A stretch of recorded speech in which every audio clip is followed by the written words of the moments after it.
하나님 말씀은 창세기 48장 1절부터 7절 우리 교독하겠습니다. 이 일 후에 어떤 사람이 요셉에게 말하기를 내 아버지가 병들었다 하므로 그가 곧 두 아들 므낫세와 에브라임과 함께 이르니 어떤 사람이 야곱에게 말하되 내 아들 요셉이 내게 왔다 하매 이스라엘이 힘을 내어 침상에 앉아 요셉에게 이르되 이전에 가나안 땅 루스에서 전능하신 하나님이 내게 나타나사 복을 주시며 내게 이르시되 내가 너로 생육하고 번성하게 하여 내게서 많은 백성이 나게 하고 내가 이 땅을 내 후손에게 주어 영원한 소유가 되게 하리라 하셨느니라. 내가 애굽으로 와서 내게 이르기 전에 애굽에서 내가 낳은 두 아들 에브라임과 므낫세는 내 것이라. 르우벤과 시므온처럼 내 것이 될 것이요 이들 후에 내 소생은 내 것이 될 것이며 그들의 유산은 그들의 형의 이름으로 함께 받으리라. 내게 대하여는 내가 이전에 바단아에서 올 때에 라헬이 나를 따르는 도중 가나안 땅에서 죽었는데 그곳은 에브라까지 길이 아직도 먼 곳이라. 내가 거기서 그를 에브랏 길에 장사하였느니라. 에브랏은 곧 베들레헴이라. 아멘. 기도드리겠습니다. 살아계신 하나님 아버지 감사를 드립니다. 이 시간 하나님 말씀을 전하고 듣습니다. 성령께서 역사하셔서 하나님의 뜻을 잘 깨달아 알게 도우소서. 성경에서 알려주시는 대로 믿고 따르게 도우소서. 사탄 마귀의 유혹에 빠지지 않게 될 것이고 세상의 유혹, 사람의 헛된 거짓말에 속지 않을 것이고 살아계신 하나님의 영광을 드러내며 하나님 나라를 확장하는 복된 신앙생활 하게 될 줄을 믿습니다. 감사드리고 예수 그리스도의 이름으로 기도드렸습니다. 아멘. 오늘 본문에서 보니까 이제 요셉이 그 아버지 야곱이 병들었다라는 이제 소식을 듣습니다. 그래서 속히 두 아들 므낫세와 에브라임을 데리고 이제 아버지께 오는 거죠. 그래서 이제 아버지의 또 병환을 또 살펴보고 안부도 이제 또 묻고 또 그 아버지에게 아버지 야곱은 이제 한 개인의 그냥 아버지로서 있는 것이 아니고 하나님의 구원 사역을 이루어가는 계승자로서 하나님의 일꾼으로서 이제 있는 것이기 때문에 그러한 아버지로부터 이제 또 므낫세와 에브라임을 이제 축복받게 하려는 목적으로 해서 이제 요셉이 두 아들을 데리고 아버지 야곱에게 온 것입니다. 요셉이 왔다라는 소리를 듣고 누워있던 아버지 야곱은 힘을 내어서 이제 침상에 앉는 거죠. 이제 또 마지막으로 요셉에게 하나님의 뜻을 전하고 또 하나님의 그 뜻대로 그 두 아들을 요셉의 두 아들을 이제 입양하려는 그러한 일을 하기 위해서 요셉이 누워 있지만 힘을 내어서 침상머리에 앉은 것입니다. 그런데 이때 야곱의 이름을 이스라엘이라는 이름으로 또 기록을 하고 있어요. 이것은 바로 지금 이 순간에 야곱이 전적으로 하나님을 의지하고 있고 하나님을 신뢰하고 있고 하나님의 약속을 굳게 믿고 있는 그러한 야곱의 모습을 이제 드러내는 거죠. 그래서 야곱의 이름을 이스라엘이라, 하나님과 겨루어 이긴 자, 하나님을 전적으로 의지하며 하나님이 주신 그 약속을 붙들고 살아가는 그 야곱을 드러내는 것입니다. 이후로 보게 되면 이제 야곱이 요셉의 두 아들 므낫세와 에브라임을 자신의 아들로 입양하는 내용이 기록되어 있는 거예요. 그러니까 손자죠. 아들 요셉의 아들들이니까 이 손자인데 손자를 야곱이 자신의 아들로 입양하는 내용이 기록되어 있습니다. 먼저 이제 그 3절, 4절에 보게 되면 야곱이 이제 무엇을 말하냐면 하나님이 자신과 자신의 후손에게 가나안 땅을 주신 약속에 대해서 다시 한번 이제 요셉에게 상기시킵니다. 3절 4절에 보게 되니까 요셉에게 이르되 이전에 가나안 땅 루스에서 전능하신 하나님이 내게 나타나사 복을 주시며 내게 이르시되 내가 너로 생육하고 번성하게 하여 내게서 많은 백성이 나게 하고 내가 이 땅을 내 후손에게 주어 영원한 소유가 되게 하리라 하셨느니라. 이렇게 하나님이 약속하신 것을 다시 한번 그 요셉 앞에서 이야기를 합니다. 이것은 이제 야곱 자신도 그렇고 요셉도 그렇고 모든 자손들이 이 하나님의 약속을 굳게 믿고 이 약속의 성취를 소망하면서 살아가야 된다라는 것을 아주 분명하게 이야기하는 거죠. 왜 그러냐면 야곱도 그렇고 모든 그 아들들도 그렇고 지금 애굽 땅에 있는 것입니다. 요셉의 도움으로 인해서 이 애굽 땅에서 참으로 평안하고 복된 삶을 살아가게 되는데, 이렇게 살아가다 보면 이제 그 마음이 애굽 땅에 머물게 되는 거죠. 여기서 그냥 적당히 살면 되지 않을까 하는 이러한 생각에 빠지게 되는 것입니다. 그래서 다시 한번 야곱이 정말 야곱 자신도 그러고 그 야곱의 모든 아들들도 그러고 어떠한 것을 붙들고 살아가야 되는지, 그것은 바로 살아계신 하나님의 구원의 그 약속 언약을 굳게 붙들고 살아가야 된다라는 것을 다시 한번 이제 야곱 자신도 상기하는 것이고 요셉에게 그리고 다른 아들들에게도 이제 이야기를 하는 거죠. 그리고 특별히 이 말씀을 또 이렇게 요셉 앞에서 한 것은 요셉으로 하여금 더욱 하나님을 경외하고 더욱 하나님의 약속을 바라보며 살 것을 당부하는 것입니다. 요셉은 애굽의 총리죠. 애굽의 총리로서 정말 세상에서 모든 것을 할 수 있는 자리였습니다.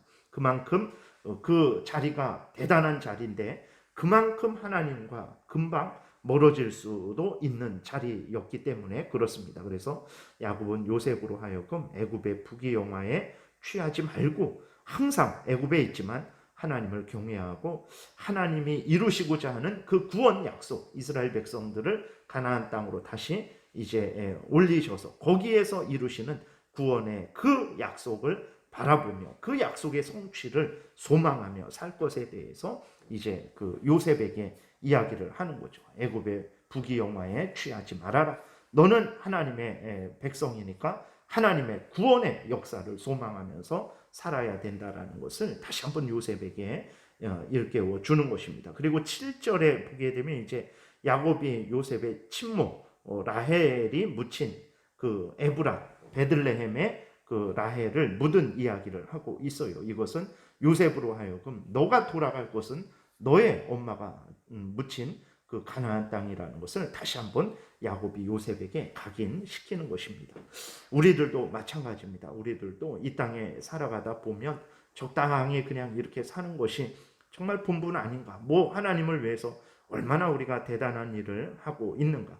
적당히 그 뭐 범죄하지 않고 그냥 이 땅에서 그냥 행복하게 살아가면 되지 않는가라는 그러한 생각에 물들 때가 있어요. 그러지 않기 위해서는 우리들이 항상 우리를 향한 하나님의 뜻, 하나님의 말씀, 하나님이 함께 하시고 인간의 본분은 이 땅에서 잘 먹고 적당히 살고 행복을 누리면서 그렇게 살아가는 것이 우리 그리스도인들의 본분이 아니고 살아계신 하나님의 영광을 위하고 하나님의 나라를 확장하고 하나님의 뜻을 이루며 하나님의 이름을 높이는 그래서 때가 되면 하나님이 계신 천국으로 가게 되는 것이 이제 우리의 본분이다라는 것을 우리 자신도 그렇고 우리 자녀들에게도 늘 상기시켜야 됩니다. 그러지 않으면 정말 이 세상이 얼마나 좋습니까? 즐기고 먹고 놀고 그렇게 할 수 있는 것들이 너무나 많습니다. 그리고 우리의 마음도 여전히 죄성이 있어서 항상 그 죄성과 맞서 싸우고 살아계신 하나님을 생각하지 않으면 금세 우리의 마음이 죄성으로 이제 오염되고 더러워지게 되는 거죠. 그렇게 되면 그리스도인임에도 불구하고 세상 사람들과 하나도 다를 바 없는 그러한 잘못된 마음과 태도로 이 땅을 살아가게 되는 것입니다. 그래서 우리들도 야곱이 또 야곱 자신에게 또 요셉에게 그 모든 아들들에게 죽기 전에 하나님의 약속을 분명히 다시 한번 상기시켜서 그 약속을 따라서 하나님의 약속을 따라서 소망하며 살아가게 했던 것처럼 우리들도 항상 우리 자신에게 또 우리 자녀들에게 항상 하나님의 우리를 향한 뜻, 하나님을 영화롭게 하고 영원토록 하나님을 즐거워하는 것이 인간의 본분이라는 그 하나님의 뜻을 항상 이렇게 상기시켜야 되는 거예요. 그러지 않으면 우리들도 그렇고 우리 자녀들도 그렇고 어느새 세상과 짝하는 그러한 모습이 되어 있을 것이기 때문에 그렇습니다. 그 다음에 보게 되면 이제 야곱은 요셉의 두 아들 므낫세와 에브라임을 이제 자신의 그 양자로 삼아요. 그러니까 르우벤과 시므온처럼 자신의 아들이 될 것이다라고 이렇게 이야기를 합니다. 그러니까 손자를 아들로 삼겠다라는 거예요. 5절, 6절에 보게 되니까 내가 애굽으로 와서 내게 이르기 전에 애굽에서 내가 낳은 두 아들 에브라임과 므낫세는 내 것이라. 르우벤과 시므온처럼 내 것이 될 것이요. 이들 후에 내 소생은 내 것이 될 것이며 그들의 유산은 그들의 형의 이름으로 함께 받으리라. 이렇게 기록이 되어 있습니다. 그래서 보게 되면 이제 므낫세와 에브라임, 요셉의 아들이죠. 므낫세와 에브라임이 자신의 삼촌들과 같은 자리로 올라서는 특권을 얻는 거예요. 그러니까 조카들인데 조카들이 삼촌들과 같은 그 자리로 올라서게 되는 것입니다. 어떻게 이렇게 됐나? 그랬을 때 이것은 야곱이 마음대로 그렇게 한 것이 아니고 이것이 하나님의 뜻입니다. 아브라함이 하나님의 자녀가 된 것, 갈대아 우르에서 하나님이 하나 찾아가셔서 이제 아브라함을 하나님의 자녀 삼아 주시는 거죠. 그것도 하나님의 뜻입니다. 아브라함이 대단하고 뭐 특별해서가 아니고 그건 그냥 하나님이 아브라함을 택하시고 아브라함을 통해서 이 구원 역사를 이루어 가시는 거거든요. 아브라함이 그 구원 역사의 믿음의 조상이 된 것 하나님의 뜻이죠. 그리고 또 그 이삭이 그 다음에 아브라함을 이어서 구원의 계승자로서의 그 역할을 하게 된 것도 하나님의 뜻입니다. 하나님이 이스마엘은 아니다. 반드시 사라의 몸에서 나는 이삭을 통해서 하나님이 그렇게 구원 역사를 이루어 나가시는 것. 그거 하나님의 뜻이죠. 그리고 야곱이 하나님의 자녀가 이렇게 된 것. 하나님의 구원의 계승자의 역할을 하는 것도 하나님의 뜻입니다. 그 형 에서와 쌍둥이입니다. 그러니까 인간적으로는 하나도 이제 다른 것이 없는 거예요. 어떤 그 인간적으로 따지고 보면 차이가 없는 것입니다. 쌍둥이니까. 그런데 야곱이 이제 하나님의 택함을 받아서 그 구원의 계승자가 된 것이죠. 그러니까 이것도 하나님의 뜻, 야곱이 구원의 계승자가 된 것도 하나님의 뜻이고 또 하나님이 요셉의 아들 므낫세와 에브라임을 삼촌들과 같이 12지파의 조상이 되게 하시는 거거든요. 이것도 하나님의 뜻이라는 것을 우리가 기억을 해야 됩니다. 하나님의 뜻을 따라서 야곱이 그 요셉의 아들 므낫세와 에브라임을 자기의 양자로 삼아서 이스라엘의 12지파의 족장이 되게 하는 거죠. 그리고 또 이것은 이제 한편으로는 요셉이 야곱을 이어서 하나님의 구원의 계승자 역할을 하는 법적인 장자의 역할을 하고 있기 때문에 요셉에게 장자의 몫을 주는 것이기도 합니다. 그 요셉의 권위를 세워주는 것이기도 하죠. 육신적으로는 르벤이 장자의 역할을 해야 되는데 하나님께서 그렇게 하시지 않았어요. 하나님은 요셉을 이제 아버지와 야곱과 형들을 보호하고 번성케 하는 그 법적인 장자로 삼으셨습니다. 그러니까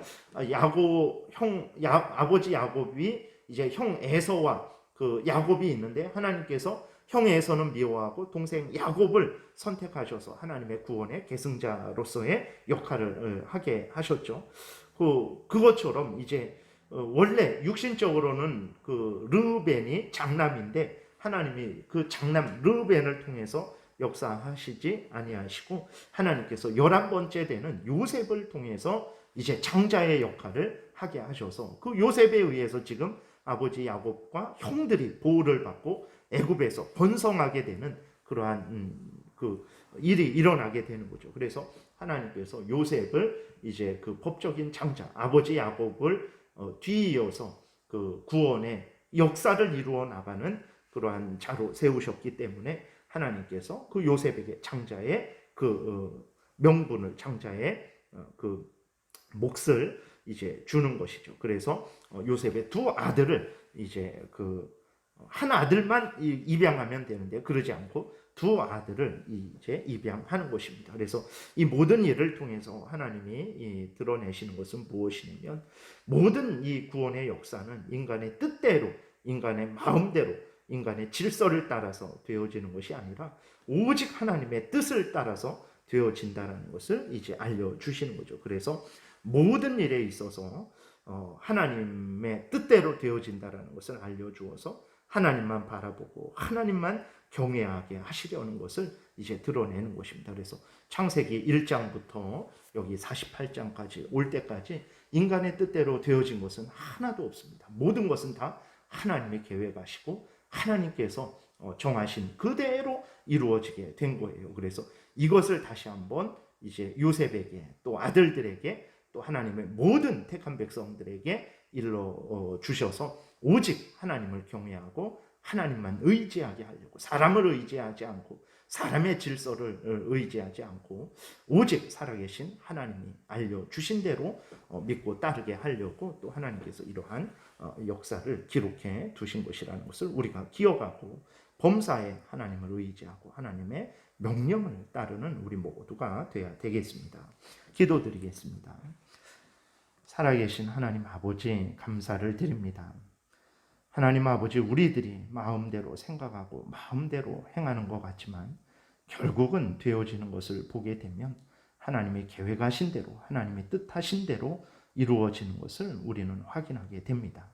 살아계신 하나님께서 계획하시고 뜻한 것이 우리의 뜻이 되게 도우시고 그것이 우리의 또 사명이 되게 도와주옵소서.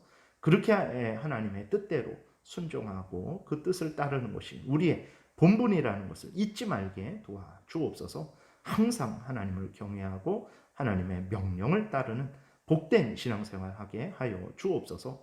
감사드리고 예수 그리스도의 이름으로 기도드렸습니다. 아멘.